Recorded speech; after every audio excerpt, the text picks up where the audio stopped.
baby. S-D-P. The Steve Dangle Podcast. With your hosts, Steve Dangle, Adam Wilde, and Jesse Blake. Let's go! Hey, welcome to the second season! Woo! Hockey, it's back. It's back. I hope you're excited. Yeah. Steve and Jesse and I are going to be on Discord today at 6 o'clock answering your questions, hanging out, which we're excited about. It's the start of the season. Big shout out to Rob Malloy for putting that together. Sir Robert. Shout out to him for being. Also, I want to do a big shout out to ODR Hockey Heroes, who, as of this morning, and we've been talking about this on and on and on about this guy who has created this hockey game that's like Wayne Gretzky's 3D hockey. It is now 80% funded on Kickstarter. That's so many percent! So congratulations. If you got an extra $5 or $10 to add in, there's some benefits that go along with it. And of course, you can try it out. Just search ODR as in Outdoor Rink Hockey Heroes on Is that what Google. it stands for? Yeah, that's what it is. I thought it was odor. I thought it was smelly hockey. Odor, well, I mean, it could make sense to be odor, right? They should make a game about hockey smell.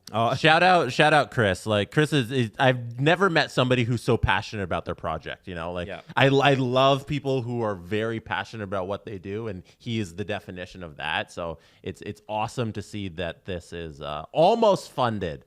We're almost there, 5K away. Yeah. So, and thank you to the trash 320 people. I think I would wager majority SDP listeners who are supporting this person. Chris obviously is an SDP listener as well, has been for a long time. So it's amazing to see the community supporting the community. And congratulations, Chris. You're almost there, pal. So, What you want to talk about? Well, I just want to talk about generally excitement. Generally, just the excited feeling that you have right now. It'd be so nice if the NHL didn't start off their season in the most awkward way possible. With a 5:30 p.m. start. Oh, that's what you're talking Yep. about. Yeah, no. That's what I'm talking about. The other thing is coming later in the show. Yeah. Don't you worry. Okay. I think because we're all happy about the season starting, why not start it at a normal time? 5:30. Who even That's is kind of it? weird. I like Who a is 5:30 time because it means that while my daughter is eating dinner, I can have the hockey game on. I Yeah, like because that. normally all the NHL games just start at 5:30 Eastern. No, you're right. You're right. That makes no sense. I think they want to do the staggered start thing because they're doing. Isn't today the start of that ice surfing thing? No. I don't know. Yeah. And if it is, I blocked it out. I'm too sad. The NHL ice surfing red zone idea only happens when every team plays. Oh, right. Okay. There's 3 games. Please keep calling it ice surfing. Also, I'm calling it ice surfing forever. There are no Canadian teams playing today. All of them will be tomorrow for Wednesday night hockey in Canada, which is a national night, along with Saturday night, which will be exciting. So the Leafs, of course, only have 2 games to kick off the year, and I'm already bummed about it. Can you tell me who's in the first game of the season? That's what I was trying to figure out. Well- So at 5:30. No. Isn't it the Penguins and Blackhawks? You would think so. Yeah. You would think that would be the opening game. It's the- not. Crosby versus Bedard is a great game to kick off the season, but it's not that. That game at 8 p.m. in Pittsburgh doesn't kick off the season. There's Okay. an extra game at 5:30. Anaheim, Columbus. Yeah. I was going to say Nashville and Minnesota. Nashville is in the game. Ah, They are the road team, and they are playing the Tampa Bay Lightning. Oh, 2 teams with such a storied history. And they hate each other. happening? Winner gets Ryan McDonough. Who made this? Loser gets Tanner Janot. The McDonough-Janot Bowl. Yeah. Da-da-da-da-da-da. Da-da-da-da-da-da. I love it. The NHL had a fantastic idea. Start the season, Crosby, Bedard. Awesome. Mm-hmm. But no. Let's throw in a random Nashville-Tampa game that's happening in Tampa. Yeah. So it's in the Eastern time zone at 5:30. Yep. Which Why? means it's on at 4:30 in Nashville. Wow. Or Wow. is it? Is Nashville a different time zone? Yeah, Nashville's 1 hour. We know this because we started our draft stream at the wrong time. Because we didn't know we had to switch to What local an time. idiots. I haven't run that fast since elementary school. When you guys were like, hey, the stream starts in like 10 minutes. Da-da-da-da-da-da. We're like, oh, the draft starts at 6, not 7. Well, and like we were shooting stuff. I don't think the video's up yet, but we were shooting stuff like outside the arena. And we're like, man, everyone's in a rush. How come? There's a hour before the draft. I don't know. Maybe they're friends and family of the players who are going to get, nope, just fucking stupid. Wow. Oh, well. So can I tell you what I'm excited about? Nashville, Tampa. Nice, Nashville, Tampa. Super pumped. Yeah, great rivalry. All the players- Historic. Man. Who aren't Crosby and Bedard? Jonas Johansson versus UC Saros. That's the matchup we've been waiting for. Hell yeah. No, it might be It might be Prosvetov. Kochekov. Oh, no, well, yeah, because Kochekov was loaned to the Syracuse Crunch, but can't play for the Lightning. He can't play for the So Lightning. weird. No, Ryan O'Reilly versus Steven Stamkos. Oh, Yeah. oldie but a goodie bowl. A guy who didn't want to come to Toronto versus a guy who couldn't wait to leave. It's the I Hate Toronto Fest. Yeah, it's great. We're from here and we hate it. I'm the most excited because I'm going to do the most on-brand thing on Saturday. What's the most on-brand thing Adam Wilde can do? Oh man, you are going to. You're gonna do something with history and your lawn. No. So no. On-brand. Here, wait, I'm not done. Okay. And my You're lawn. gonna listen to a 8-part podcast series. Yep. On the Franco-Prussian Empire Wars or whatever happened there. Franco-Prussian. I like that. Franco-Prussian. There's the Franco-Prussian War. Yeah, well, there you go. And Late you're 1860s. also going to wear white tennis shoes and look at the lawn. No. What's an on-brand? See, this is how see, that's a very summer on-brand thing for me to do. What's a hockey season on-brand thing for me to do? Definitely not go to a small town at all. No, it's not that. Come on. Come on. Our listeners give it to us all the time about this. You're gonna Winter tires. You're gonna be at the game in your seats. That's right. Oh! And I'm sitting in a new lounge that only 8 people get to sit in. What? I know. And it's with Matt. Who'd you invite? I only got 1 ticket. Yeah. Yeah. So so I'm going to it's the MasterCard Lounge and only 8 people can be there and I will be one of the 8. Now it's in conjunction. Very Adam. You son of a gun. We're working together, MasterCard and SDPN. We've been working together We're not. Yes, Adam we are. Wilde and MasterCard are working together because you own MasterCard. Jesse, you also worked with MasterCard earlier this year. Did you know, everybody listening, did you know that every time you make a transaction with a MasterCard, Adam gets 2 cents? That's right. All It's my Michael transactions. Jordan credit card deal. Yep. Adam gets 2 cents of every transaction. So listen, I just That's want a to let lot. you know that's where I will be on Saturday night. I will be there. I think it's against the Minnesota Wild. Which You think? You don't even know. Yeah, doesn't matter. Although they do share my name. So I think that's So perfect. you're going to be Who do you there. cheer for? First Hockey Night in Canada game of the year. That's right. Saturday night in Toronto. That's right. Adam Wilde in the MasterCard suites. Yep.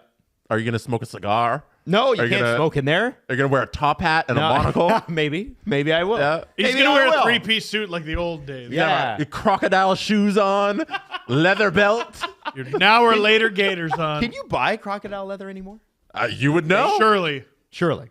Sure. You must. Anyway, that's what I'll be doing. So I'll see you there if you're one of the 8 people in my exclusive box. Wow. Otherwise, I'll be spitting on you. Now, Steve, yesterday you messaged the group and you said in tomorrow's lineup, I would like a space to rant about something. Now, I think it's important I did? that after so this is great. I love when Steve asks me to put it in a lineup and then forgets it.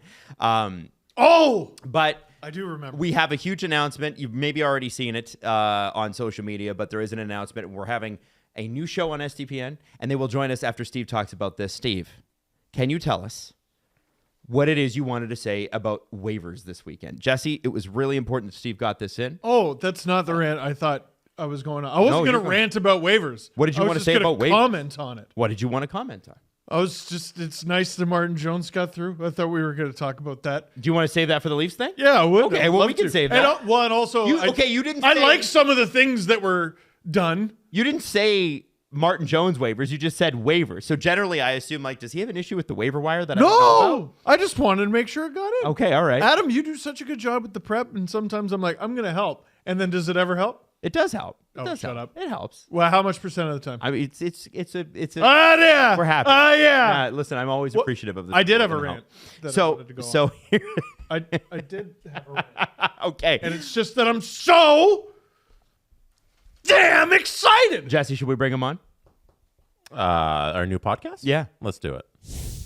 All right, listen. It's an exciting. We've talked about it this whole entire episode. How exciting it is that we're back and hockey's back and all that stuff. But Jesse, why don't you tell us? Because I can never remember the title. I can't remember which name comes first. Can you tell us the title of this? It's Arpin Bathu's last name is first. Yeah. Marc-Antoine Gaudin's name is second. Right. And then the Notebook. So do we welcome them to SDPN now? Yes. Yeah! All time. The Bathu and Gaudin Notebook. Don't you forget It's it. the title of the podcast. Don't you forget it like I did. Listen, honestly, they said they called it the Notebook, and then I sent them a picture of the Notebook movie with Ryan Gosling and Rachel McAdams making out, and I said, "Do you guys want this to be your album art for Spotify?" They didn't respond. Can you believe that? I think it might be illegal. And that might be. Gentlemen, welcome to SDPN. We're so excited to have you aboard. This is going to be great. Hey. Hey, wow, that's as smooth an intro as I've ever gotten. Oh, man. You know what? I do my That was best. just like butter right there. Seamless. Yeah. So we're very happy to bring the Basu and Gane podcast to SDPN. I thought it was the Bassoon and Godin Notebook. Okay, so listen. But here's the thing. You guys are two journalists we followed for a long, long time. You guys are so well known in not just Montreal, but all over North America and all over the world because Montreal Canadiens fans are literally everywhere. And this show is going to be the place where Canadiens fans can go to find out exactly what's going on with this franchise, which is young and up and coming and fun and doesn't have a lot of pressure on it this year. Yeah, I mean, you can absolutely. Not a lot of pressure on it is relative, of course. Right. This is not. We're not talking about the Nashville Predators here, but yeah, there is like a big. They actually almost have a pressure to fail. There's a big chunk of the fan base that is not happy with how quickly the rebuild is going or how they're approaching it. But yeah, it's gonna. Marc-Antoine and I have been doing a podcast for the last six years, I think. Yeah, 6 years. And it's just us bantering, if anyone is new to the podcast, we hope there's going to be a lot of people that are new to the podcast.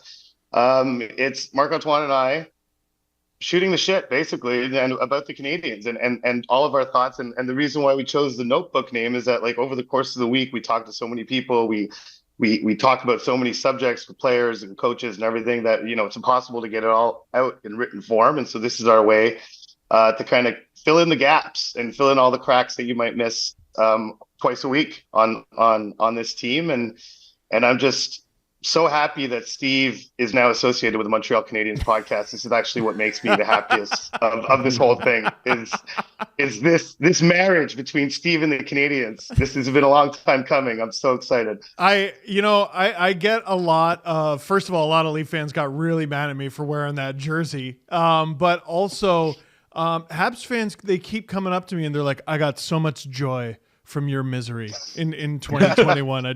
I want you to know that. But even as a Leaf fan, I can't help but have reverence for the Montreal Canadiens. What makes the Habs and their fan base so special in the world of hockey? I think it's the history's got something to do with it. A winning history, mind you. But it's just that it reverberates. When we hear the term Red Sox Nation, Yankees Nation, well, there's Habs Nation, and Habs Nation is real. When the Canadiens go to Vancouver, it's filled. The arena is filled with Canadiens fans. Same in Calgary. Same, and you could go probably wherever there are fans of hockey anywhere in the world.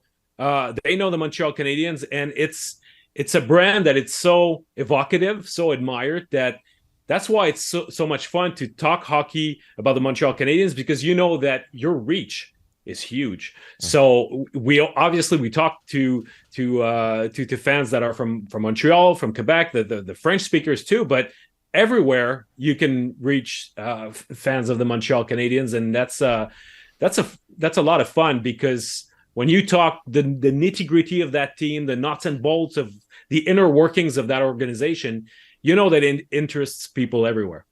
And this, we call it the Notebook for a specific reason, because this isn't really the first iteration of the Notebook. You guys actually used to do a column called the Notebook where you'd fill in Canadiens fans and everything that happened during the week. And this is kind of progression of that, right? Yeah, I mean, obviously Marc-Antoine and I worked together for quite some time, almost 6 years. And when he was let go from the Athletic, we couldn't do this Monday morning Basu and Godet notebook where we would just kind of gather all the tidbits that didn't make it into other things or we couldn't use, but were still interesting, and just kind of presented them. And so that created a bit of a following. Unfortunately, that's not going to continue, at least not in the form it existed in prior. So this is an extension of that, but it's really, I mean, for the people who are coming back, who have listened to the podcast for whatever number of years you've listened to it, it's going to be very similar to what we were doing before. I mean, it's there's going to be some added features, some kind of regular segments that we want to introduce that'll make sort of the Monday and the Friday episode unique.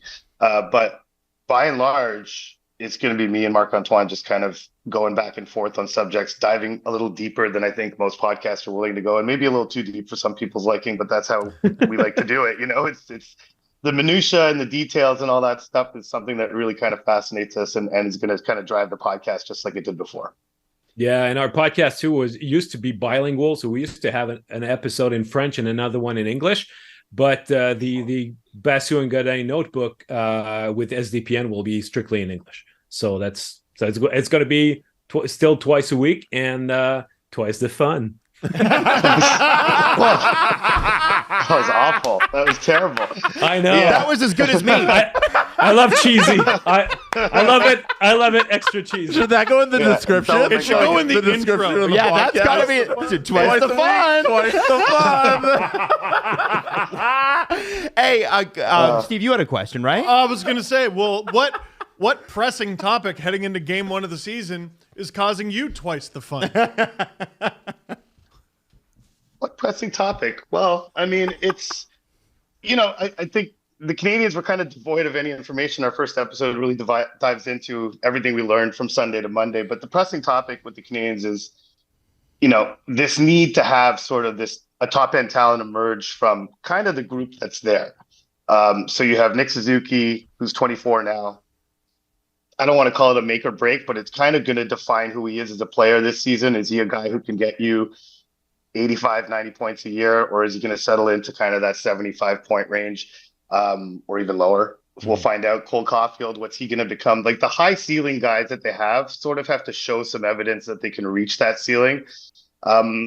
It's not critical that it happens this year, but it would be, I think, nice for the organization to see some progression towards that and to have some evidence that the guys they have right now could provide those top end or kind of higher end players that they're going to need to eventually succeed, which is obviously not going to happen this year.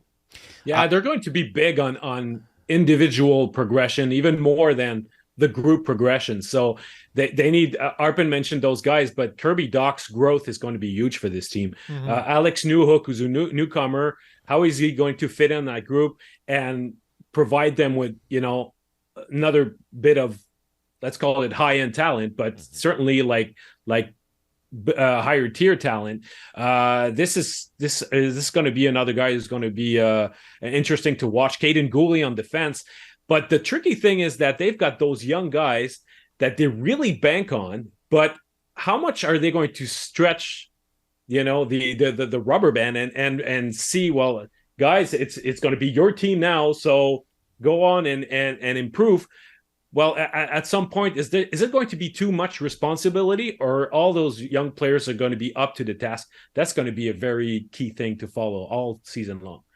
Well, and one thing that hit me, gentlemen, and I know you'll hit this in the show this afternoon, is Yoel Armia not being. He was waived. I doubt he gets claimed by the end of this show. We'll know. But what happened there? Because there's a guy with a ton of high end talent. He's huge, and I think that they believed in him when they picked him up. Well, that was the previous administration, and right. And he was a key component of that 2021 run to the final. That fourth line with Eric Stahl and Corey Perry, but he just hasn't performed at that level, particularly under the current administration. So what they see is a $3.4 million a year player who is at best a fourth line player on this team. And frankly, this was everything that happened with the waiver claim, or him being put on waivers and getting through waivers. Actually, he's actually already been gone unclaimed. Okay. Because he has another year left on his contract. So, there were some salary cap gymnastics that had to happen. He actually stayed on the roster for the opening night roster, just for LTIR reasons. But once Carey Price goes on LTIR, they could actually just bring him back. It's not clear how long he will go to Laval, or if he even does go to Laval, which he hasn't yet officially.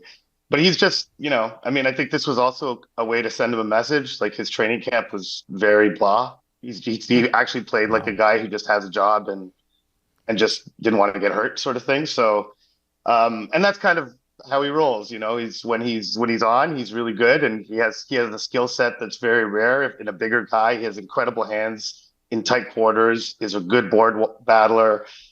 Can be very good, and is an excellent penalty killer. It's just that he doesn't bring that all the time, and he doesn't bring all of it at the same time often enough. So for an older veteran guy, you expect some consistency, and he's been anything but consistent. The Basu Godin Notebook joining SDPN. Gentlemen, we're so excited to have you on board. Once again, it's very, very cool. And by the way, difference from what these guys were doing before, they were doing before. They did the column, they did the podcast. Now the podcast will be available on audio and video, which is really important as well. We like your that. Beautiful faces. That's right. Gentlemen, thanks for joining us. That great headshot that you guys did that Jesse did the artwork with. You could see that on your screen whenever you want. Hey, Arpin, tell them who took the shot. Twice the fun indeed. Who took the shot, Arpin? My 16-year-old daughter took the shot. She took about 40 of them, and she said, "This is as good as it's gonna get, Dad." It's a ransom photo. It is.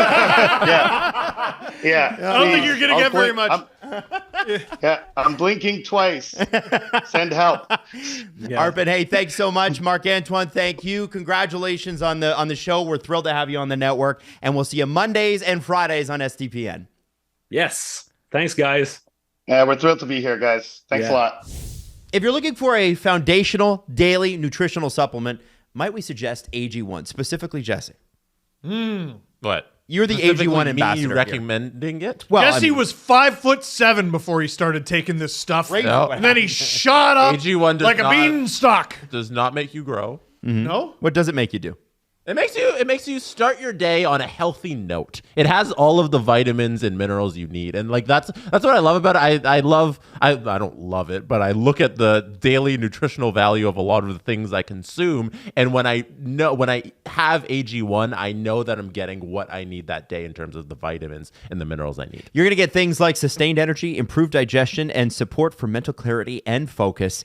Something that you should definitely check out is the free offer that you get.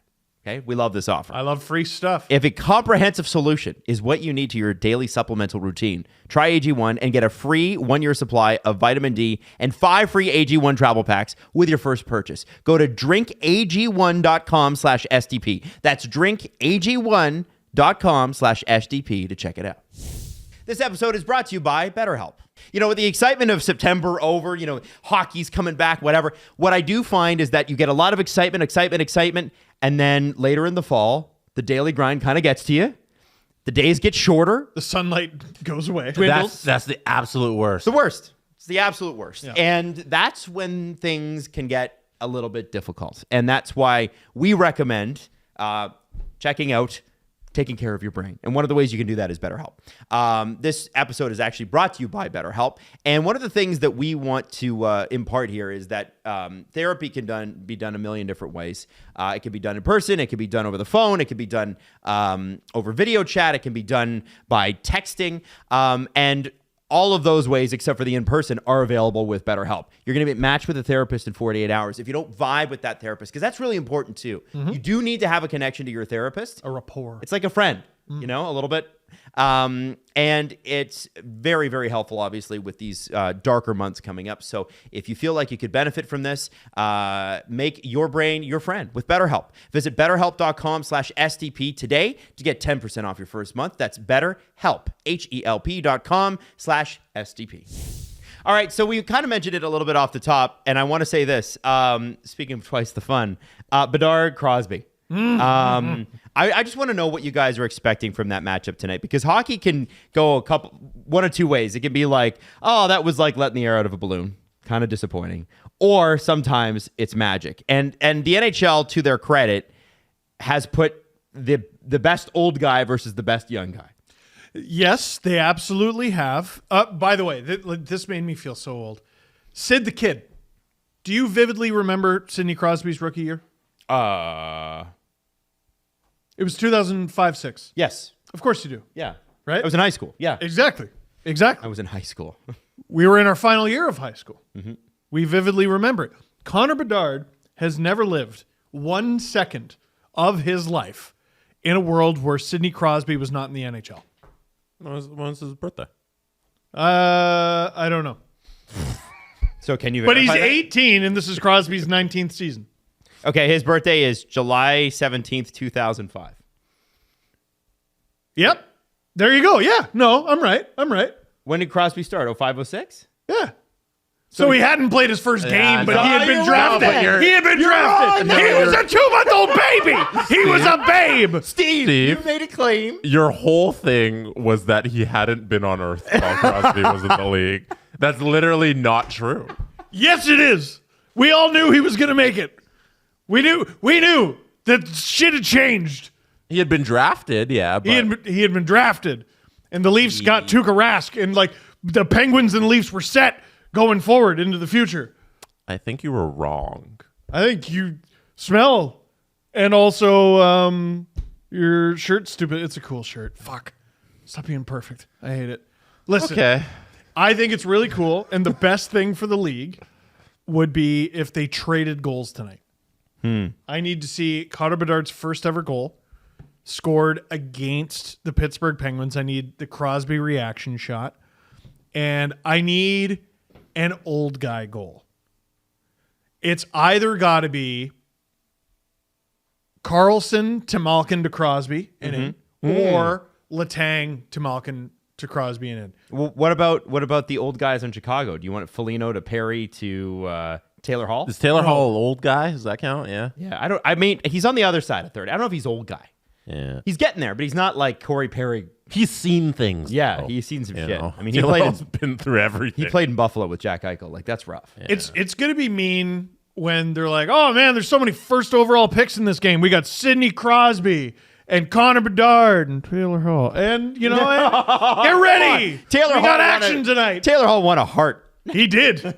He sure did. It's just, I don't know when his career turned into, here's someone. Here's very good second line someone. I don't know when that happened. I like second line someone. Well, every team needs a second line someone. 100%. I checked this. Now, here's a stat for you. Every team has a second line. Get out of here. No? Okay, one question I have for you guys is, can Connor Bedard equal the greatest rookie debut ever, Austin Matthews? 4 goals, still lost the game, but 4 goals. I mean, Can Connor Bedard do it tonight against the porous Pittsburgh Penguins defense? I think Craig Anderson is better than either guy Pittsburgh has, so it's entirely possible. Jesse, what do you think? I have just put $5 on Connor Bedard scoring a goal tonight. What does Okay. it pay? It's about 2.5 times your money. So Oh, that's not bad. pays out. 2.5 million? So a $5 bet's going to pay you $12.50. Ooh. That's okay. I'm going to place that right now. Mm-hmm. I think Bedard's going to show up and have a great game. I think it's going to be not unlike the Austin Matthews 4-goal game. I think we might get like a two goals, 1 apple kind of game from Bedard. It's going to be so much fun to watch. I think there's going to be fourth line fuckery. Corey Perry is going to start some shit, and then someone's going to go back at Corey Perry. Let's go with Noel Achari. And then Fliggy is going to get involved. Nick Foligno. He wasn't even around in Toronto long enough that we could even call him Fliggy. But he's going to get involved, and he's going to let you know. I just realized that Nick Foligno and Corey Perry are on the same team. Yeah. Uh-huh. After Adam they mentioned fought, that. after Yeah. the Tavares thing. Yeah. I just realized. Yeah. That's so weird. Isn't it weird? That's so weird. Well. That game will haunt me forever, and that series will haunt me forever. Yeah. Cool. Well, anyway, So, hope Bedard scores. Do you think Bedard gets 4 or over? Over 5 goals, and Jesse will say it's not a hat trick. Yeah, because once you pass 3, it's not a hat trick. You pass third base, it's a home run. But yeah, it's going to be, the expectations are high on Bedard, and I think he lives up to it this year. Mm-hmm. Yeah, I do worry a little bit about, not his attitude, that's not the right word, but maybe mindset, just because like he seemed really hard on himself in the preseason, and also the preseason kind of showed Chicago doesn't have anybody. Yeah, but I loved his attitude, actually. Oh, he's a winner. For sure. His whole thing was that he was trying to make the team.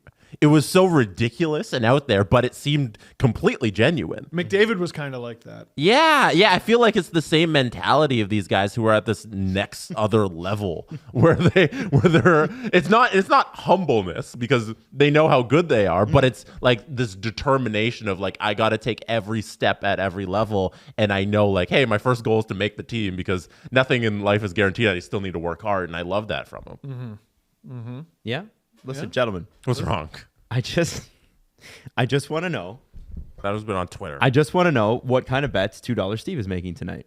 If he's not making a Bedard bet, what are you making tonight with the 3 games? So Jesse, we had Nashville, Tampa. Mm-hmm. What else do we have? We've got Chicago, Pittsburgh, and what's the third game? There's the third game. Can you take any guesses? Something needs to this is your hint. Something needs to happen opening night. It happens opening night of every sports league season. The military flies over the arena. No, that's not There's a roof. something happens. It's sports, and we look back to last year. Oh, banner raising. Yeah. So you got one team. Vegas. Yeah, they have to raise the banner. Versus their historic rivals. Yeah. The Ottawa Senators. Columbus Blue Jackets. No, they're going to do obviously a West on West matchup. Oh. You want to start the year? By the way, Vegas was at the Raiders game yesterday. Mark Stone holding the cup, and then he beat up a kid. It was crazy. Wow. I'm kidding. No, He shouldn't have done that. he just got really intense. Yeah, and then Mark Stone, he just was snapped. like, well, I'm never going to play against him again. what is happening? We're just making fun of Mark Stone's intensity in the preseason. The Yotes. They're playing the Yotes. Incorrect. Adam, what's your guess? I'm going to say the Los Angeles Kings. They're playing the Seattle Kraken. My second guess. So it's actually quite fun because the 2 expansion franchises, you have them opening night and the banner racing. In reading all the previews this weekend, by the way, on the Kraken, I was surprised at how many people agreed with your take on the season preview, Jesse, which is they're not probably going to be able to repeat. A lot of people who are very intelligent, who I respect tremendously, yourself included, are saying the Kraken are not going to repeat. Listen, I'm a believer now. I'm a believer in the Kraken, and I thought they stunk it up the first year, but a lot of people are down. They're running uphill. That's the thing. Like it's hard to repeat that. It's not like an easy thing where you can just plug and play and everybody's back in the lineup. They have to get this thing where everybody is working together once again, which they could do. They won a lot of games for a team with sub 900 goaltending. Yeah, it's crazy. Like, I do think they can repeat. Like they don't even need to be as good as they were last year, and they can repeat because all they need is 904 goaltending, even slightly below league average goaltending, which is 904. Yeah, I think so. Jesse, I have a tweet that I sent to you. Yes. And I want to just compare and contrast. Okay, the Toronto Maple Leafs start tomorrow night. But I thought, without looking, tell me who the starting lineup for the Toronto Maple Leafs was. Now that it's been flashed across the screen, everybody else will be able to have seen it, so they can fact check you on this. Who was in the Toronto Maple Leafs starting lineup last year at this time for season opener? These were the warm-up lines according to Mark Masters of Masters Nation. Matthews and Marner were on the same line. Tavares and Nylander were on the same line. Who were their wingers? I'm trying to remember who their wingers are. Was Kerfoot the third line center? Yes. Was Kampf the fourth line center? Jesse, you can bring it up on screen. Just Steve, don't look at it. Don't look at it. Okay, I won't. I don't control that. Sorry, Maddie. Who the hell were the wingers? Acknowledge Maddie's presence. Yarncroke. She works very hard. Mm-hmm. He played so many spots in the lineup. Third line left wing? Third line right wing. You're right. Third line right wing. Okay, so you got Matthews, Marner, Nylander, Tavares, Kerfoot, Yarncroke so far. Aston Reese, fourth line left wing. That's right. Was Obey Kubel on the fourth line? He was. There's another guy. Go Caps. Who the hell was the second line left winger? Was it Robertson? Nope. I actually have no idea. No, you have to guess. Keep going. Oh, no. Come on. These are Toronto Maple Leafs. Malgin. You're right. No way. And then who was the third line left winger? We're waiting for that. That's the last one. Third line left wing. Third line left wing. Is he still on the team? No. Third line left wing. It wasn't Dryden Hunt. I don't know. Come on. Oh, come on. You know, he is a if anybody sums up the Kyle Dubas era, It's this player. Dennis Malgin. Other than Dennis Malgin. Well, okay, it wasn't Barabanov. He was already gone. Come on, Steve. You're going to be so mad. I'm going to be so mad. I'm already mad. So he was playing with Yarncroke. He was playing with Kerfoot. We watched him play all the way back in the Marlies. Like, he came all the way through the system. Joey Anderson? No. Sundin. McGinley. I friggin' have Stajan. no idea. I don't know. Kadri. That's Jesse. You're messing. Pierre Engvall. Son of a gun! You idiot! Oh, I'm so stupid. Give me the defense pairs. I'm so stupid. Give me the defense pairs. Riley Brody. Yep. Muzzin was in the starting lineup last year, wasn't he? Was he? I believe he was. Okay, with? With Timothy Legren.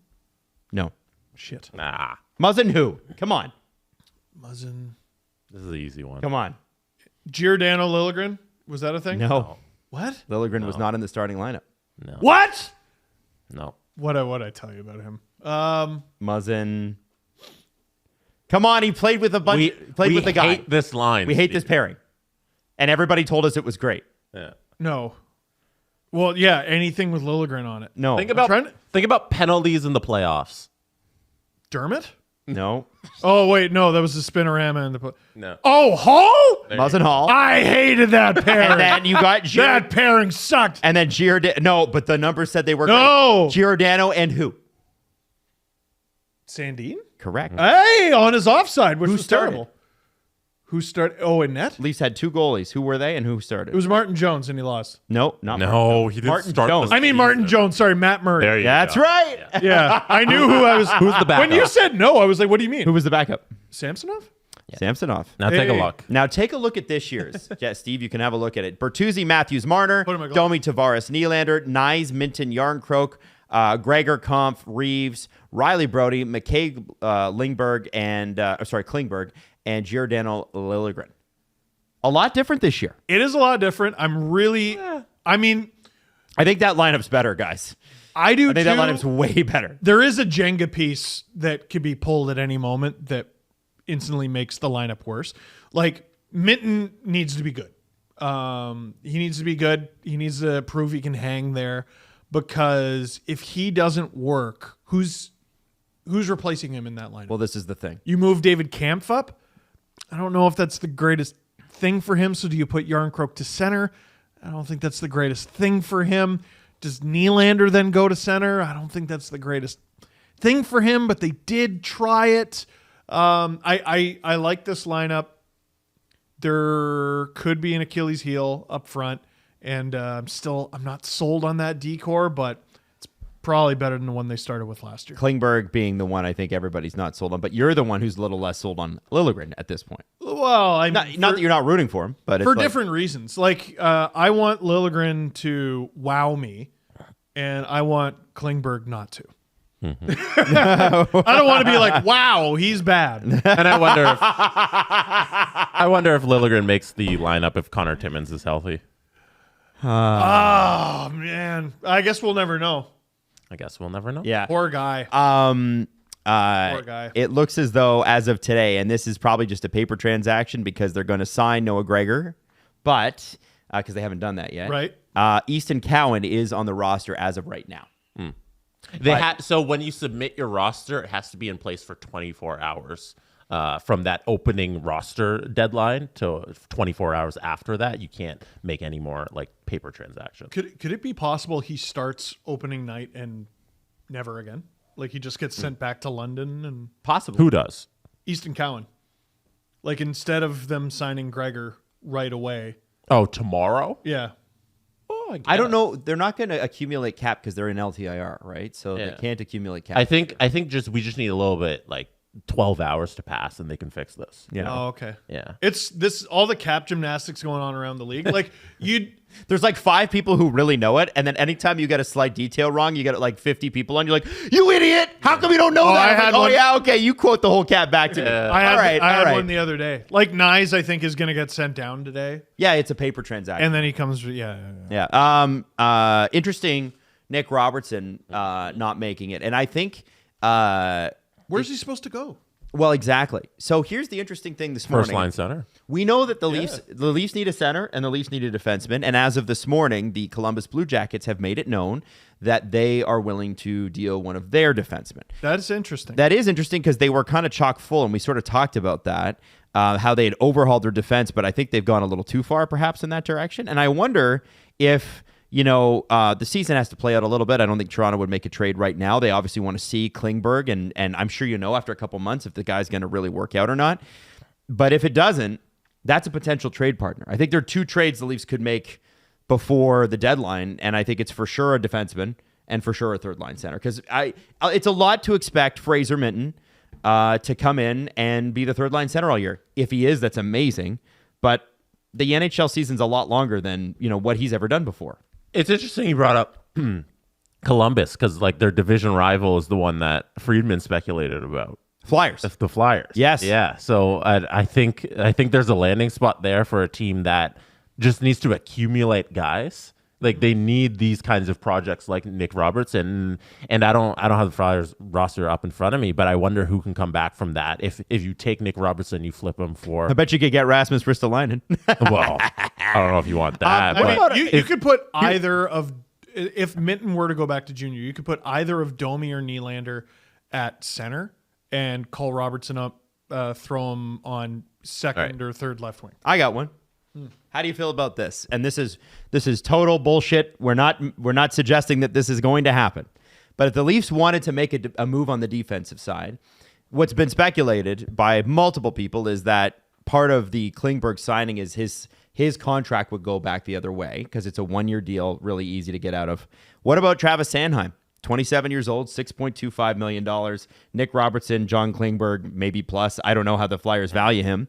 But that's a guy that was really in the doghouse last year with John Tortorella.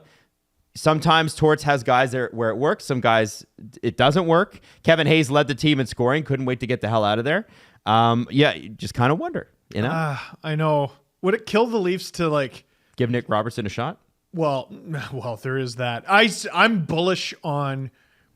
He doesn't need to be in the NHL right now. I don't understand the rumors. Over the weekend, we hear oh, okay, he's being sent down. He didn't make the lineup. But what's the point of moving on from this young player? Why are we so quick to get rid of somebody right now just because they're not on the NHL lineup? The Leafs can't have prospects, people? Why can't, still one why of the can't younger they have ones? somebody on the Marlies? What is wrong with that? I think the thought is that he's too good to be playing in the AHL. Not true. Okay, well, I think that's what's out there. So dispel that rumor. Well, if he was too good to be in the AHL, he'd be on this team, and he's not. He is an excellent hockey player who has played very little hockey over the last 2 years. He's been hurt too much.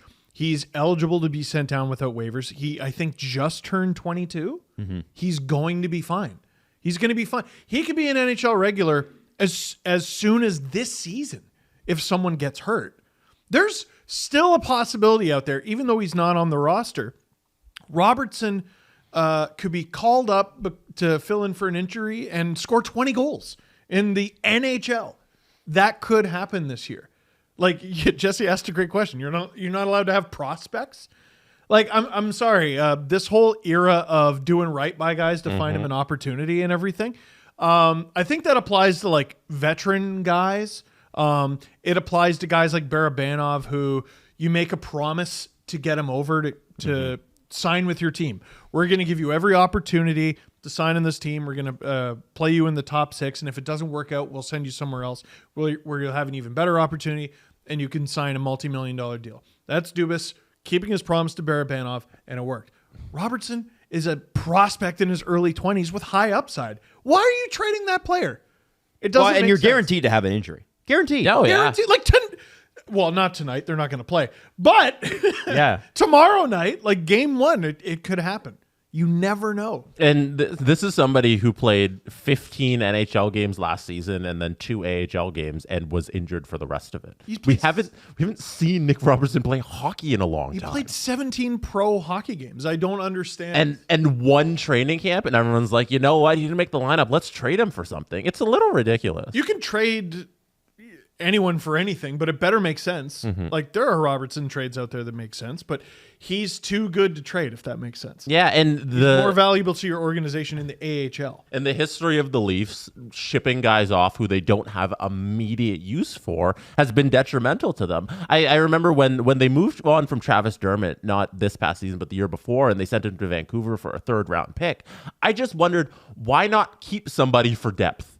If you know people are getting injured, and because Dermott didn't have a place in the lineup, they moved on from him quickly. If I remember correct, there was an injury. Yeah. And it's like, would have been nice to have Dermott. Exactly. And I mean, they got a 3rd. I feel like they fall into this trap where it's like, okay, we're so focused on the NHL lineup that we can't have guys in the Marlies who could step in case something happens. No, it's. I think it's silly thinking. And if you look at who the Leafs actually have on the Marlies this year, it's pretty good shit. I also think that the days of the doing right by the player thing, while noble, I think you've seen with teams like Vegas how ice cold you have to be to win a cup. Well, they are doing right by the player.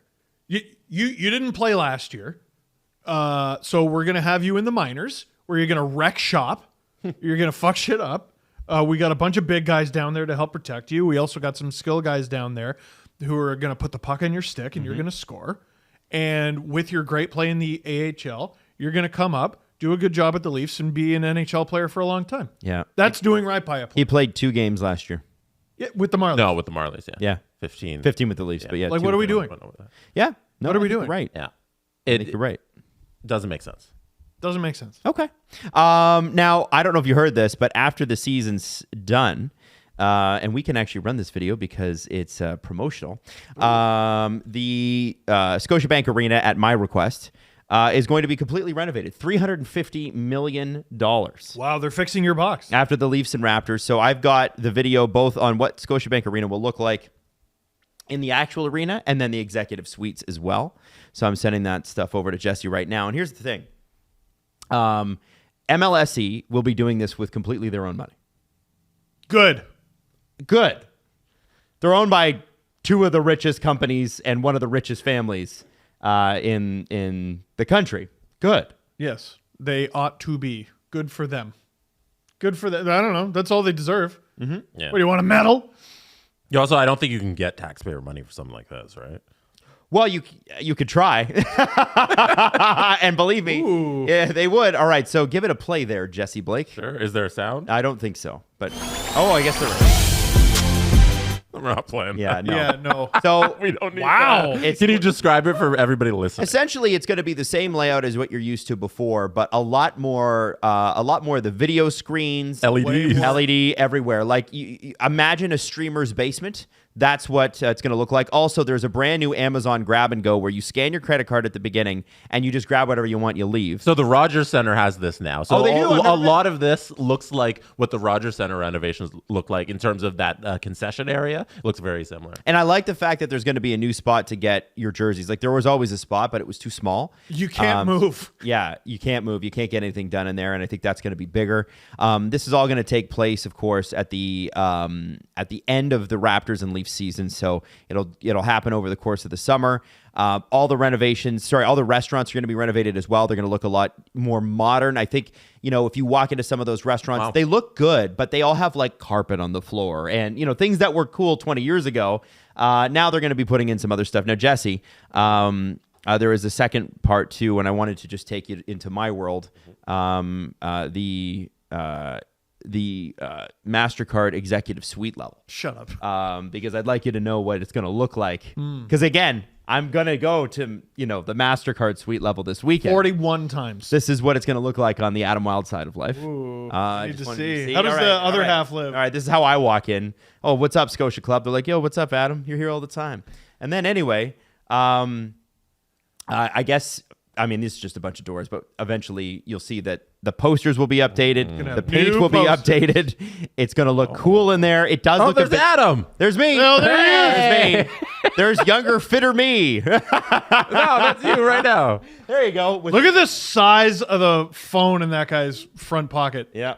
Yeah. Buddy, that's unseemly. You got to put that shit in the back. Adam, your biceps are looking good. Well, listen, I've been hitting the gym. over Yeah, the I summer. know you look good. Yeah, and you ready. tucked your shirt in for some reason. Yeah, that's a weird tuck. Like I'm Yeah. judging you for the tuck, but Got to yeah. show off Looking those fit. Yeah. bleaks. Yeah. By the way, I want to say that he's wearing a Raptors jersey, fake me, and then there's somebody else over there wearing a Leafs. Leafs jersey, Yeah, no.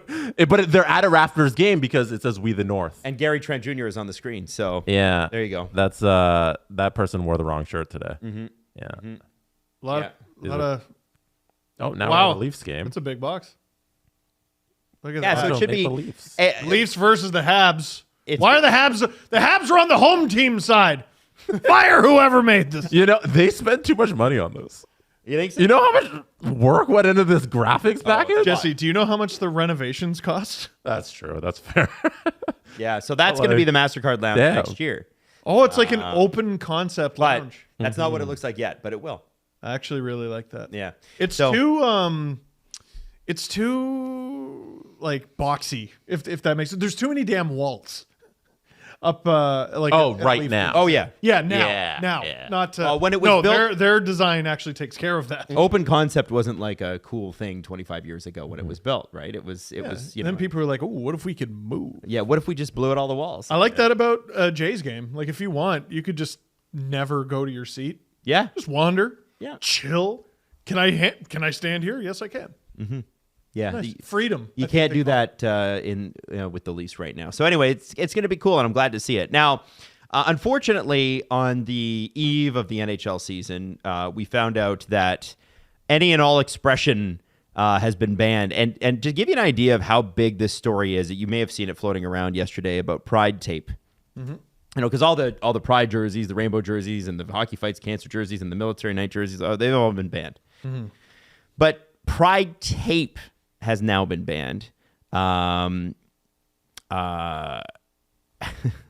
So, and what's crazy about this is even in the UK, newspapers have picked this up. This is in the Daily Mail, which is, I get, Holy like, really? yeah. Listen, I know people have their thoughts on the Daily Mail, but it's a pretty big newspaper in the UK. The fact that the How many NHL NHL stories? maybe Yeah. 5 a year, and this is one of them. And so basically, after stressing the need for individual choice when it came to supporting LGBTQ plus people, the NHL has removed the choice entirely. Man, I don't envy the NHL right now, Adam.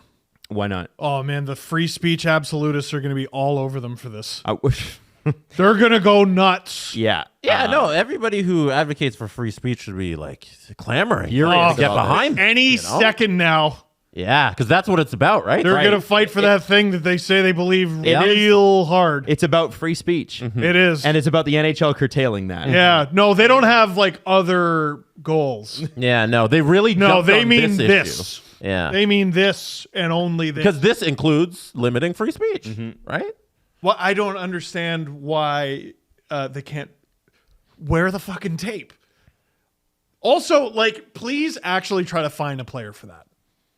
Like, that's what, the second this story came out, everyone was like, all right, which NHL player is going to be the first to just go, well, fuck you, I'm going to do it anyway? And is the league actually going to find them? And will it be more than $5,000, the maximum allowable under the collective bargaining agreement? It's my understanding that you can just tape your stick, right?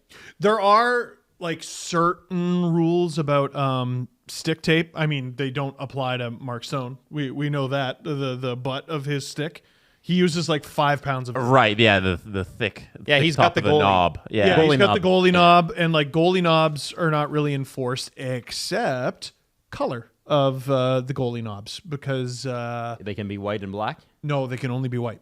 I believe. Oh. Maybe black, but I'm pretty sure just white. And that's to help with goal reviews. Oh. Yeah, they don't like when you have. What if they just black put in a buttons. what if they just put a chip in the puck and then put a line in the ice and then they too can hard. just know? That's too hard. No. What if they just No, the internet, I'll tell you. And then you that's- could fire that's all the too goal hard for judges them if you to don't do. need 'em. No. No, actually, so Adam's talking about technology that would actually allow us to know when a goal was scored or not, but Right. the NHL cannot use those chips because there's pride tape on them. Oh, And it's banned. Hold on, are the chips gay? I haven't asked them. Okay. That's their business. Okay. Really, but I support them wholeheartedly. Except for on the ice where you can't. Yeah, well, rules are rules. So, listen. It's nonsense. Yeah, and it doesn't make much sense. It feels to me like this is a policy that they actually can't keep to. Like, no. It was excessive talking about the jerseys and whatever. But, like, if Connor McDavid goes out there with rainbow tape on his stick, what are they going to do? I don't know. Pay the fine every game? I don't know. Well, and, like, some players played with it a lot of nights, if not most of them. I know Dermott was one of them. I can only go by Leafs, really. Dermott was one of them. I want to say Tavares was one of them. I know Curtis Gabriel often played with it. I don't understand. Because, okay, the whole point here, and let's be honest, the blanket policy, and people are like, why isn't the NHLPA more involved in this? Well, the NHLPA wants to protect its players. And the way it looks at that is if we out the guys that didn't wear the jersey, that makes the player look bad. So the NHLPA is instantly going to be for the blanket policy on jerseys. What I don't understand is why a player who is in support of it, of their own volition, and the tape matches National Hockey League standards, I don't understand why they can't just step out on the ice with it. It's not outing of any of the other people that don't believe that, people that they are able to wear a jersey for political reasons or religious reasons or whatever reasons they give. Yeah. I don't understand why a player who is pro that, I don't know what that does to anybody else. I don't understand. It's an individual choice. It's an individual choice of someone saying you're welcome. And that's banned now. You can't do that. And we found out about that the day before the NHL season began. It's PR 101. What does and in the middle of a conflict as well, right? Let's be honest about what was going on. The news of the day was not the NHL. The news of the day was what's going on in the Middle East. And I think my question is how has it come to this? How has it come to this? How is it that you can't in warm-up express that you think that everybody should be welcome at the rink? Because my point last year with Provorov, and understanding too that certain Russian players felt uncomfortable given the political situation back home, there were a lot of Canadian and American players, or a few Canadian and American players that chose not to wear it for religious reasons. What I don't understand is how it comes to, you can't wear that stick tape in warm-up. Like, what does that do? And what message does that send to people in the community who are hockey fans, been hockey fans their whole lives? Hey, we can't express support. Well, for you. it's important medical information. This is the NHL letting the entire population know, especially the LGBTQ I plus community, know that they have a severe allergy to their money. And they're saying, don't support this league. Don't spend your money here. It'll kill us, actually, I think. So that's me being a cheeky dick about it.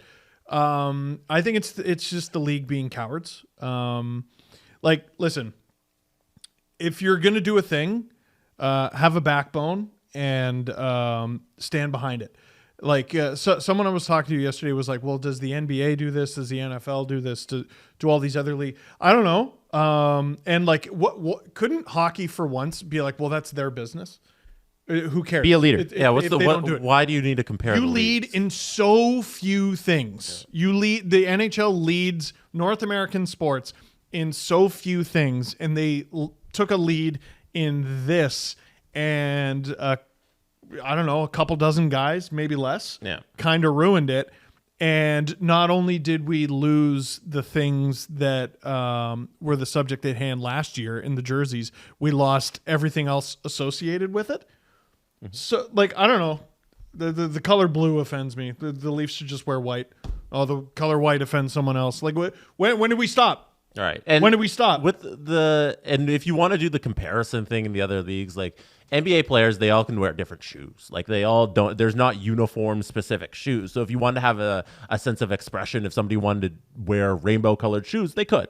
Mm-hmm. That is an option for them. In the NHL, it seemed like, hey, there's different colors of sticks. Like not all sticks are made the same. The tape is kind of an extension of that. It didn't seem like this is a part of the uniform in that you can mandate it. No, like it seemed like, hey, if you wanted to have a neon tape, you could on the handle, the top knob of it. So you're banning this specifically because you don't want to show support to a marginalized community. And I'm pretty sure I talked about this on this show within the past month.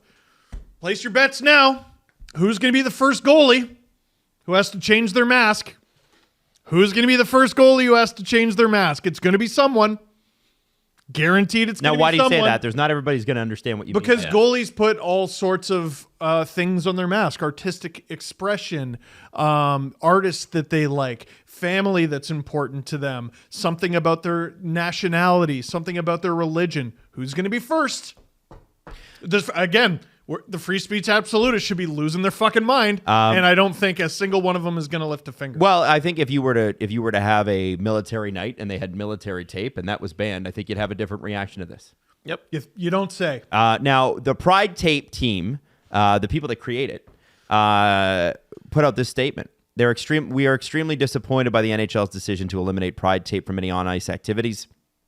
The league has used language in recent days which would prohibit the tape from any proximity to NHL hockey. We hope the league and teams will again show commitment to this important symbol of combating homophobia. Many of the players themselves have been exceptional advocates for the tape. For the last 6 years, we're grateful for the clubs and the players' support and visibility for inclusion in hockey. The NHL's amplification and global influence has been integral to Pride Tape, connecting with players, parents, coaches, officials, and fans at all levels in over 40 countries.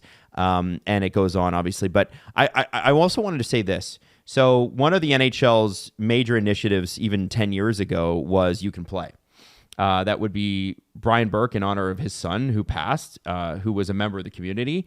And Brian Burke, obviously no longer with the NHL. He's with the PWHL, heading up the Players Association. But what does this undo for that organization? Because there are, whether or not, listen, there have been times where people have felt really let down by You Can Play, but on balance, I think that overall has been a positive force and one that was needed within hockey and one that was unique to hockey.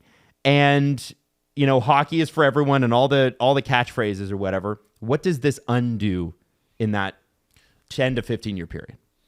I worry about what it opens the door to. I think, I don't feel entirely qualified to talk about it, but there's a distinct feeling of going backward. It's not just an impediment of progress. It's a loss of it. And this won't be the last thing. This won't be the last thing that they take away. Mm-hmm. I think unless we make a fucking stink about it and they reverse this stupid decision. I think there's a lot of decision makers and a number of people who react to the story who don't understand that these things do matter and they help. When people see that, hey, my favorite NHL player wore a Pride jersey during warm-up. Hey, this guy that I really like on this team wore the Pride tape. That actually has an effect on people who, when they see it, they're like, oh, that helps me. That makes me feel better. And the people who are making these decisions and banning these things don't understand that they're hurting people because they actually got a lot of joy and love and support just by wearing these jerseys. The Pride tape did matter. It has an effect, and people they have the reaction like, oh, why would they take it away? It doesn't matter. You do need that Pride tape. Yeah, that stuff matters. The visibility is very important. They're taking it away. And there are going to be a number of people who are like, what? I've never spoken to anyone who felt that way about it. And lovingly, not even sarcastically, get more friends. You need more friends. It's kind of holding you back. So we'll leave it there. But obviously, I don't think that book is closed. And I do feel like that's a decision that eventually, I'm hopeful here. I think that gets reversed. I think it comes back. I do too. Yeah. I totally agree. It doesn't make sense Yeah. And I hope the freedom of speech advocates are all on this. Oh, to help like reverse. shit on Velcro. Sure they will. Because Like this, white on this rice. is your goal, freedom of speech, and they're limiting it. So help us. Yeah. No, but now it becomes a private organization who can make their own rules, right? You can make decisions. That's right. Oh, now, yeah. Buffalo Sabres have finally announced the Rasmus Dahlin contract. And it's more. It's more than we thought. We thought it was going to be 10.5. It's now $11 million. This prompted Bruce Garriock of the Ottawa Sun to say then that Jake Sanderson deal is looking real good right now. That's Well, you know who I always compare? Players. Rasmus Dahlin and Jake Sanderson. And like, listen, maybe I think- Sanderson will get that good. But like, I mean, top 3 in the NHL good? Is that what they're expecting for Jake Sanderson? Because that's where Rasmus Dahlin is. I mean, he could be. Defenseman? He This year? could be. Like, I think Pete Blackburn yesterday on Twitter, because some people were saying like top 3, like this guy's not in the Norris conversation, but he goes, he'll win a Norris over the life of this contract. Of course he will. Yeah. Would anyone be shocked? No. And it took a little while for him to get there. It's funny. There's still like a little subsection of people who have not adjusted their expectations when it comes to Rasmus Dahlin. They were too high, then they went too low. Now they should be high again, and some people haven't come back from the too low. He's going to be a monster in this league. Jesse, is this contract value?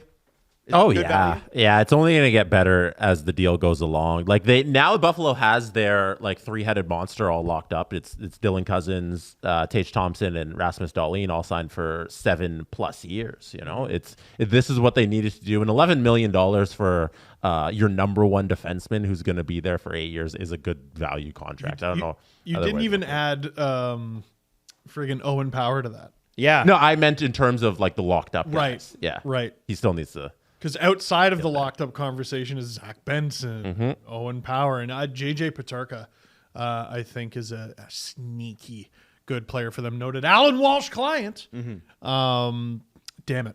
Leafs better win the cup now. It seems like this deal was Right done now. a month ago when we talked about it, but they just saved it for the eve of the season so that Sabres fans could get all riled up and excited. And I hope that's the case. Why not? Good for them. I mean, when did we get Matthews? Like the end of August?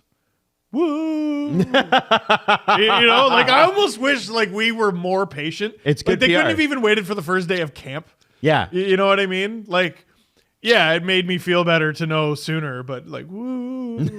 Oh, that's fucking I think they sick. needed it. I think they needed it in August. That's how intense the media was getting. Oh yeah. We all. Yeah. This, and it this kinda- isn't locking up Erik Karlsson for 8 years, and then by the end of it, he's 42 years old, and you got to trade him for nothing. This is a guy who's 23 right now and is now playing his entire prime in Buffalo. We saw a couple 7-year contracts that will expire a lot older. Yeah.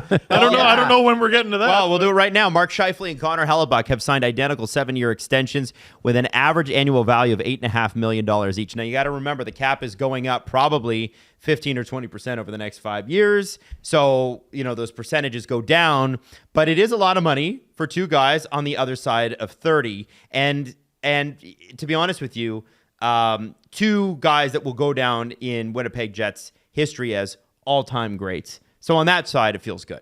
2 guys who should probably have their numbers hanging from the rafters when all is said and done. They got 8 more years left. So they're going to be there a while, but they're 30 now. Like I think the contracts are going to start really well. They only go up kind of marginally considering their star players. Scheifele's goes up like 2 mil. Hellebuck's goes up like 2 mil. 8.5 I think is less than we thought Hellebuck was going to get. 8.5 I think is pretty like market value for a guy who scored 42 goals last year in Scheifele. But whoa, they better hope that cap goes up. A noted difference between the 2 of them I thought you guys would find interesting is One's a goalie. As of right now, Mark Scheifele has 0 trade protection throughout the duration of the contract. Connor Hellebuck has a no-move clause for the first 3 years and a modified no-trade, and that will be a 10-team no-trade list. The the no remainder. trade protection is interesting. Like it seems like they're still leaving the door open to what if this goes squirrely? What if this goes sideways? Are you surprised, guys? That there's no trade protection? No, are you surprised that they're staying? Yes. But I also think even though they're taking a huge risk on the age, it's a good bet for the Jets. So like, listen, not all 32 teams have the same level of difficulty when it comes to attracting players to come to their market. The only way Winnipeg is going to be able to get players of that caliber is to draft them. Mm-hmm. Signing them, I mean, you could have all the cap space in the world. Listen, it's the coldest market in the league. Yeah. It's them or Edmonton. And you don't have Connor McDavid for everyone to just feast, and you could be a fourth liner, get 40 points. You know what I mean? The Jets could have spent the next half decade looking for their next Scheifele, looking for their next Hellebuck, and still never found them by the end of it. So if they don't win with these guys, then they're in shit. You got 8 years. I wouldn't worry about it. In the meantime, Hellebuck and his big, I'm going to win a cup, whether it's here or somewhere else. Now you know it's going to be here. If he wins it ever. I like it. Jesse, were you surprised they were staying? I was shocked at Scheifele. I always thought Hellebuck would re-up. I'm surprised they did the Scheifele deal. And by the way, he has a modified no-trade clause in years 4 to 7, and it's 10 teams that he can be traded to. So he's going to be a 22 no-trade list. 22 team no trade list. Well, yeah. The league could have 36 teams by then. You never so I'm shocked that they decided to do the Scheifele thing, because I thought that they were going in a direction, where you don't end up in it with a guy who's 38 and you got to pay him all this money. But I guess because he's going to be one of the greatest Winnipeg Jets of all time, you just make the deal. But I think in terms of pure best cap management, the thing you shouldn't do is give Scheifele this money. Well, I just don't know what deal was out there. Like, I actually kind of like the Dubois deal for the Jets. I think they got some quality players back, and they have a chance to lock them up and make them a part of the future. But the appeal is greater with Dubois. He's younger. You could argue he's better. He's probably not as good offensively, probably a bit better defensively. But I just don't know who they would have replaced Scheifele with. Yeah, I don't like the term for a 30-year-old. I think the other thing is, and this is an important part, is that True North Sports and Entertainment, the owners have said, we're not interested in a rebuild. We are going for it every year. And I think that means that they want to be in the playoffs every year. And to do that, whether or not that's the smart thing to do, if they could have been greater long term, it's debatable. We've seen franchises tear it down and then get stuck in that mire for 10 years. We've seen teams turn it around in a couple years. True North Sports is not interested, and that's partially why the term and the dollar amounts are so high. We haven't seen them take the ice yet, but they were able to trade Dubois and still put out what looks like a pretty good roster. Yeah, except they were not. The trade wasn't there for Scheifele. I feel bad for Vinny Heinola. I think he's going to be out 6 to 8 weeks with I think it's a broken. I think he injured himself. I don't know if they're ever truly shopping Scheifele. I think this is probably what Kevin Cheveldayoff wanted in the end, is him to stay. And I don't even mind the number. Like 8.5 makes sense for a center who scores 40 goals. But is there a huge gap between Scheifele and Horvat? You know what I mean? Yeah, not really, I guess. Like, and Horvat, I think, is making either the exact same or a little more. Mm-hmm. Yeah, it's just I look at it in years when you're in 2030 and you're like, this deal is an albatross on our roster. But you got to win the next 3 to 4, I guess, if you're Winnipeg. Cap, right. I mean, you would think is going to go up, I don't know, 15 mil by the end of the deal. Yeah, I don't think it's a big enough issue. It's for the future's problem, I guess. Don't worry about it. And the idea that Kevin Cheveldayoff will be the general manager in 8 years and have to deal with it is believable. Is believable. Yeah, no, but he's the only one who's ever signed Mark Scheifele. He's been there for 100% this dude's believable. entire career. You're right. It's You're been right. one guy. You're right.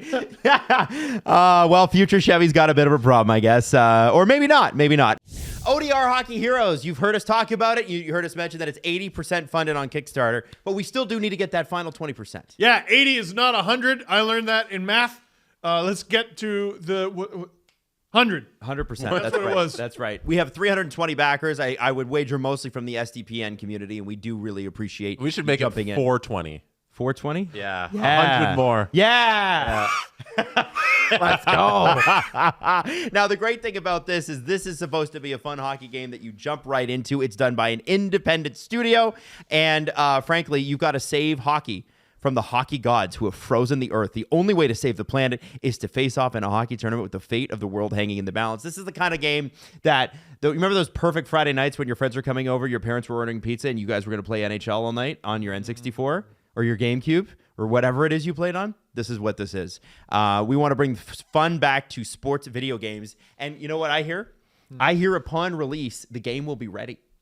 Whoa! Isn't that crazy? I know we're not used to that with hockey. People should adapt that idea. I know. I hear that there might be a Steve Dangle character and an Adam Wilde character and a Jesse Blake character. There is. And you're also in it. This is made by have a pigeon. A single Toronto game developer, Christopher Atala. If you were at our live event, you met him there. If you weren't, Chris started Treewood Studios about 6 years ago, and he's been building it ever since.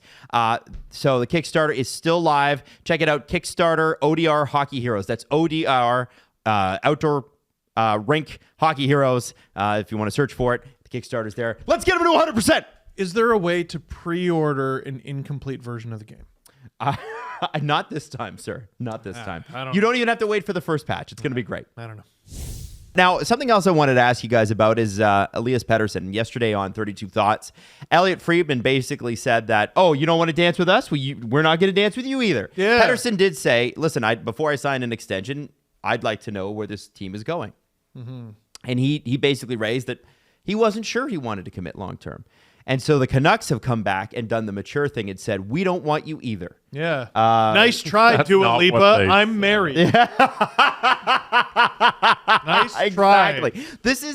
It's an odd stance to take. Now, Frege is obviously a lot more balanced about it than we're being, but essentially they're saying, okay, well, if you're not committed to us, well, we're not going to be committed to you either. And I think I got to ask you guys, just off the top of your head, who needs who more?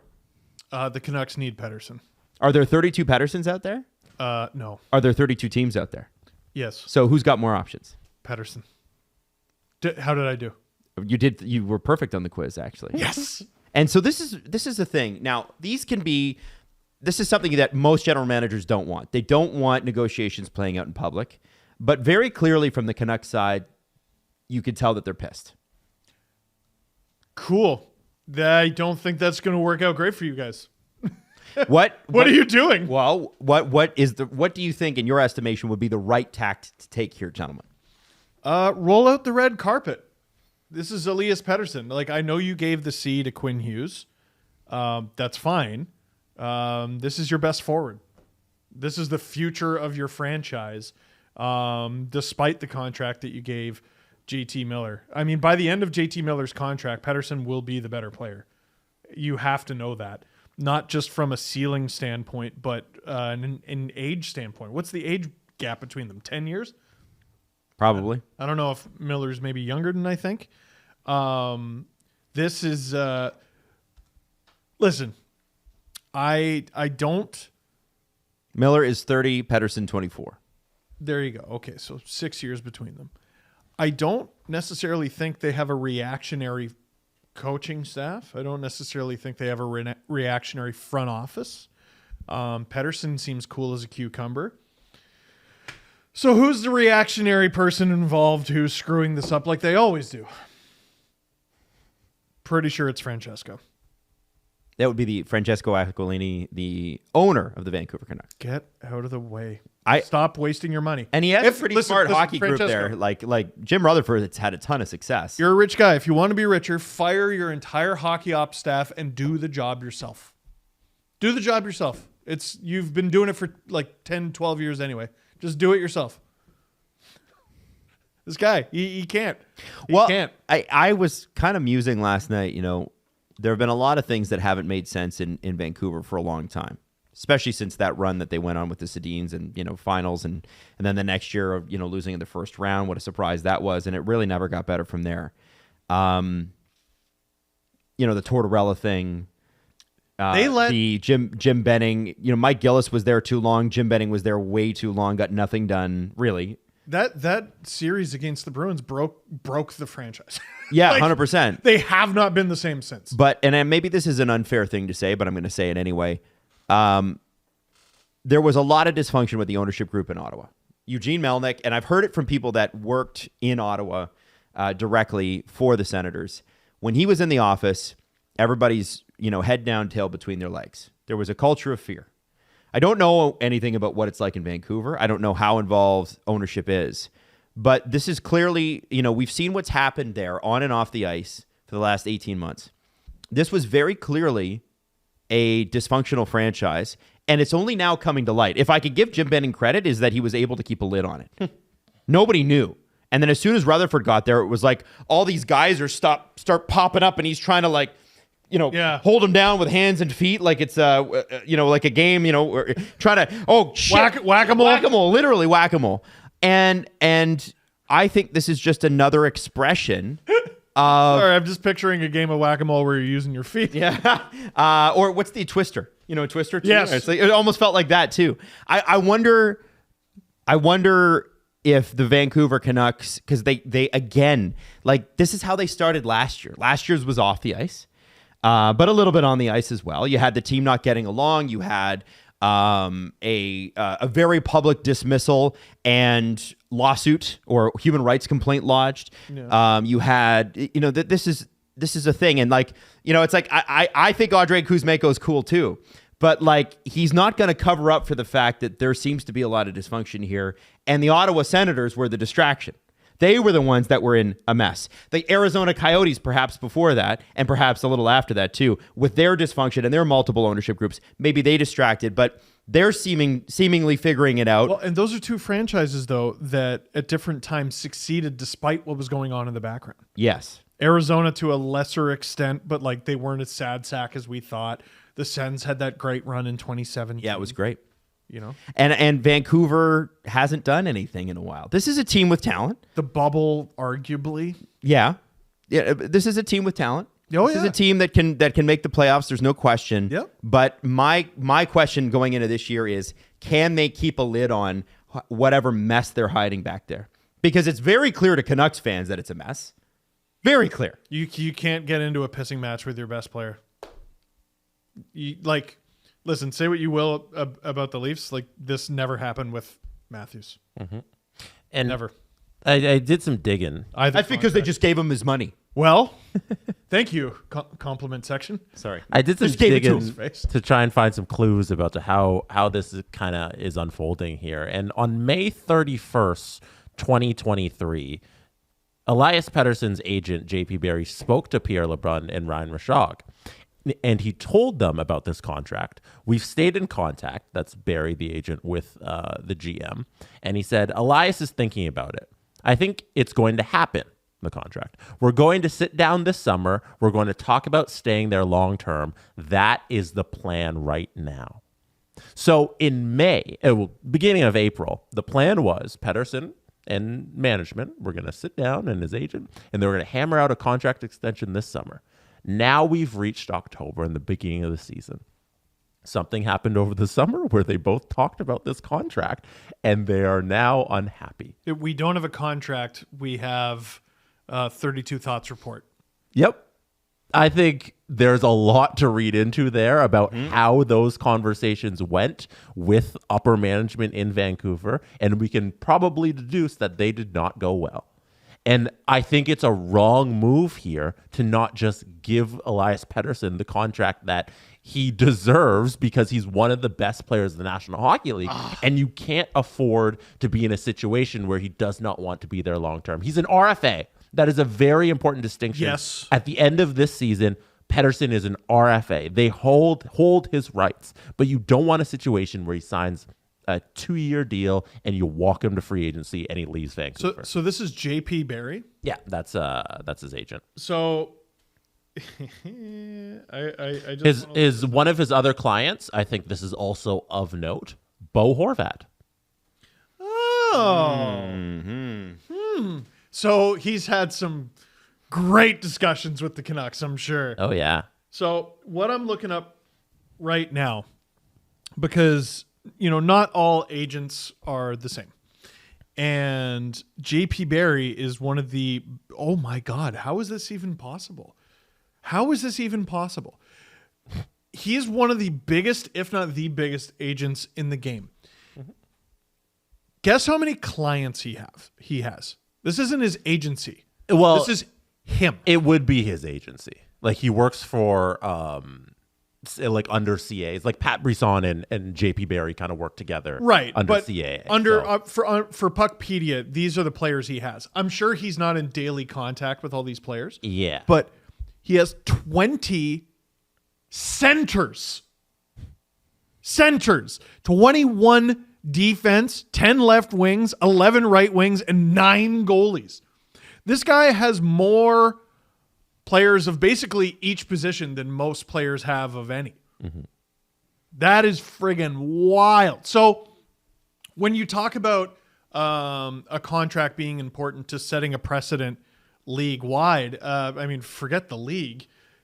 He's setting a precedent for his clients.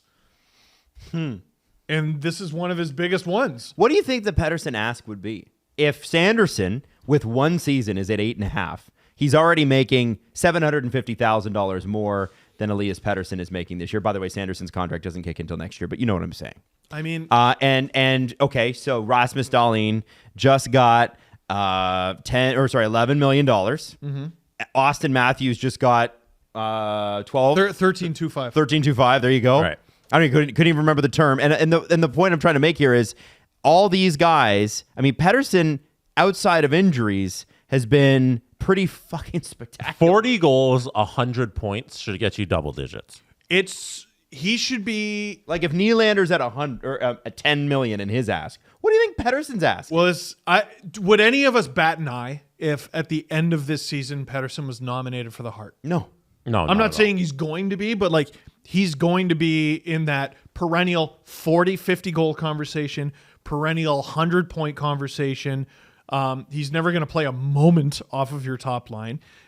He could win you a Rocket. It's kind of tough with that McDavid guy who lives and breathes. Art Ross, again, McDavid, but he could be the runner-up to it. He could get a Hart nomination. Why should he be taking less than what Dahlin just got? Well, I know different positions. Let me throw this at you. Okay. A little more similar. How many points did Mitch Marner have the season that he signed his extension? 94. What did he sign his extension at? Too much. What was his number? 10.893. Right. Mm-hmm. And Pettersson plays what? Center. So he had 102 points. Mm-hmm. He's 24. Mm-hmm. Marner signed for almost $11 million. In a world where they projected the cap would go up. That's which right. is now we know obviously not what happened, but now we know it is. And Pettersson's a center, which is more valuable, period. End of story. You could argue he should be getting 11.5 or 12. I would say he shouldn't pass Pasternak. Pasternak got 11.25, and that's a guy who's putting up 60 goals and 113 points last year. Are you angry at giving him 11? No, it should be in and around there. I would say somewhere between 10 and 11. Now, they do have the RFA that's the thing. 8-year number. That's the important but thing. So did the Leafs. Well, the Leafs just acquiesced on every negotiation. I think we can throw those comparisons out the window. So did the Sens with Sanderson, right? And he didn't even have arbitration this RFA, right? Mm-hmm. He just got it. I think if you get the long-term deal, 100% you're in the $11 million range. Because maybe that's not what he's looking for.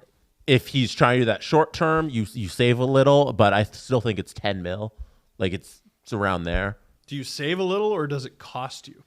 100%. You lock up Pettersson for the rest of eternity. If you No, but what I'm saying is his 8-year number. It used to be if you sign for 8 years, you give your team a discount because they're giving you the 8 years. It doesn't work that way anymore. Now we got to pay you more because we know we're taking away your free agent years. Right. I saw 11 for Dahlin and I went, ooh, that's a little pricey. Oh, for 8?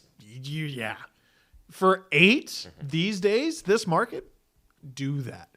I wonder- I wonder what it is for Pettersson. So commitment was a thing that came up. And again, not knowing the situation, I wondered if Pettersson, because I think there are going to be a few players that do this over the next few years that do the Austin Matthews route. If you're a high-end player and you know the cap's going up a lot, why would you sign for 8? Why not 4? Now, Pettersson's had his injury issues, but the last 2 years, he's played 80 games both years. So it feels like that's potentially ironed out. If you're him, maybe it comes down to not just the amount of money, but the term. And if you're him, if you've got 2 or 3 years before free agency, and I think he's got 2, why wouldn't you just say, all right, I'll just sign up a 3-year deal. That's all I'm willing to do. And maybe the Canucks are mad at that. If I'm Pettersson, that's what I do. Yeah. Maybe he's 24 and he's confident his body will bounce back. He's not Well, I think necessarily worried. I think it for has, what? Steve. No, like if he were to get injured. Right. Right? Like he's not thinking, oh, I better go for the 8 years and take a discount. No, he thinks he's going to play forever. So he's just going to take whatever the maximum amount of money is. Yeah. I 100%. I would just take the short. I would take 3 years. 13. 3 years, couple million. Couple? Yeah, like 9. If you're him, like you could push for 3 years. Where's the I would play for free speech? I need that. It is always funny. Jesse, you said he should take less than Pasternak, but how could he possibly take less than nothing? Less than $0. I don't get it. It's not possible. That Marner comparison is really good, Adam. I think he had a better season than Mitch Marner at a more difficult position. I think With less good around him. Yep. Marner was playing with Tavares in his 40-goal season. Yep. I don't know what Pettersson is going to sign for, but I bet the conversation is at least 12. And here's what I think it'll shock you. Here's what you need to say to Vancouver Canucks management. If you won't, someone will. End of story. Give him what he wants. This is a player that you give what he wants. This isn't like, oh, let's go get Jay Beagle and Tyler Myers. We got a few people that we're going to compete with. Every NHL team that is worth watching will take this guy. They'll take a run at this guy. Honestly, I know we always laugh about RFAs and that sort of thing. If Pettersson is an RFA, how many first round? I would be willing to give up 4 first rounders for that because I know the chances are pretty damn slim that I'm going to draft a first rounder better than him. We criticize the NHL for a lot of things. But today, their ad campaign for opening night was, I think it was the new golden age of hockey. Okay. I'll be honest, it feels like it. It's exciting, isn't it? I'm bullish on this. Like I try not to insult the past and like the hockey that I grew up with and the hockey that was, before my time. Like I didn't get to grow up with the Gretzky age, but there was an era of a wild amount of superstars.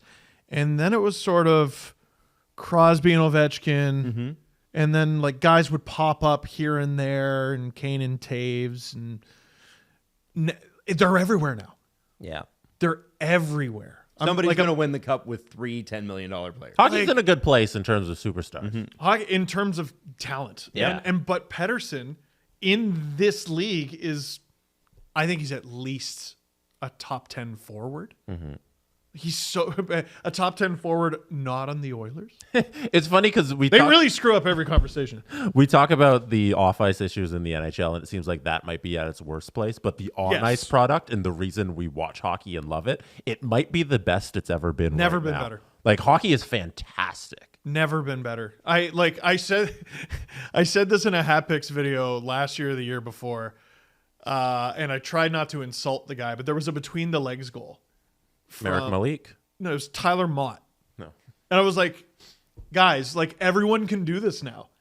Like David Kampf went for a Michigan last year. He didn't score it. Yeah. But he went for it. Like everyone can do things that no one could do 10 years ago. Yep. We're living in the on ice product is unprecedented. It's so incredible.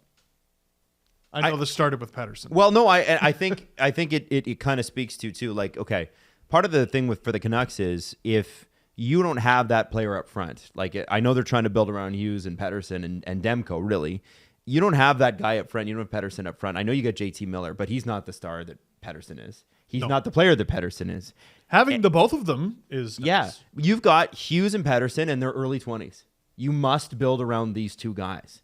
And I mean, I know they tried to deal JT Miller like 4 months ago. So that doesn't mean that it won't still happen. My point is, you need to pay this guy because everybody else will. Well, and you know, if you're not going to commit to us, we're not going to commit to you.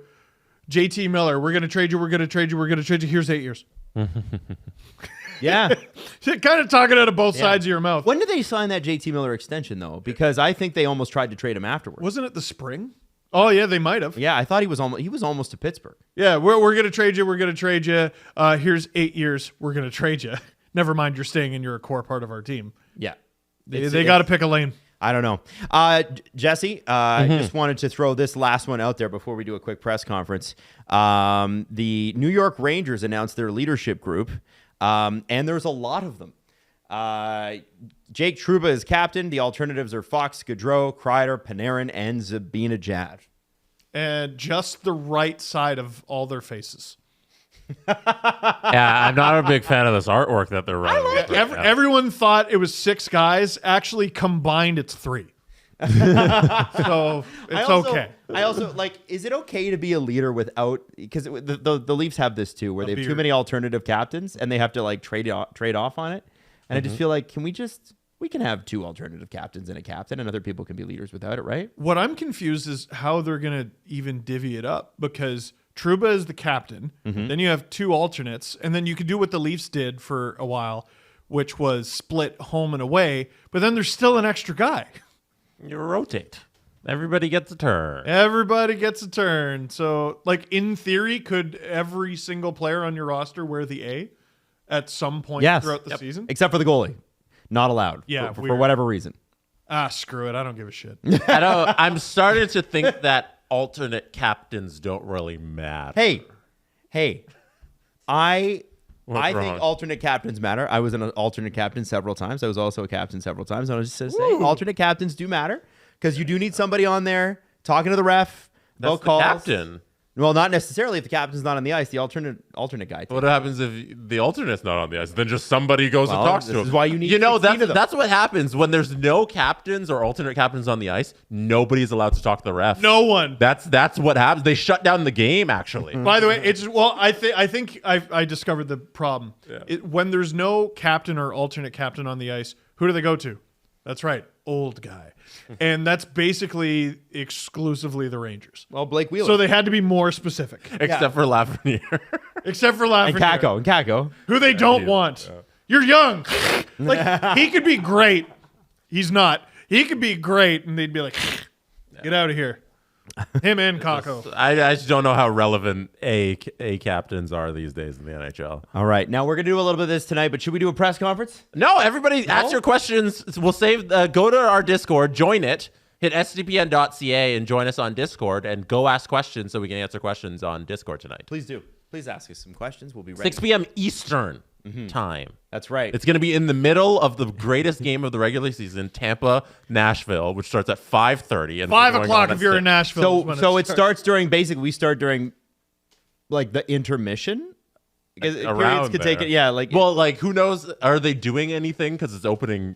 Sorry to interrupt the Tampa-Nashville game, everyone. Or how about this? You have multiple screens. Watch both. Hey, crazy. Well, I don't think you watch us, right? You can hear. I think you can hear us. Yeah. We'll be on the audio channel. That's right. We'll all find out together. It'll be great. Thumbs up to everybody. We love you, and we will see you tomorrow because we got another show tomorrow. Yay! Thumbs up. There it is. Thumbs up, everybody. Well The Steve Dangle Podcast. Follow the guys on Twitter at Steve_Dangle, at AdamWYLDE, and at Jesse Blake. Connection complete.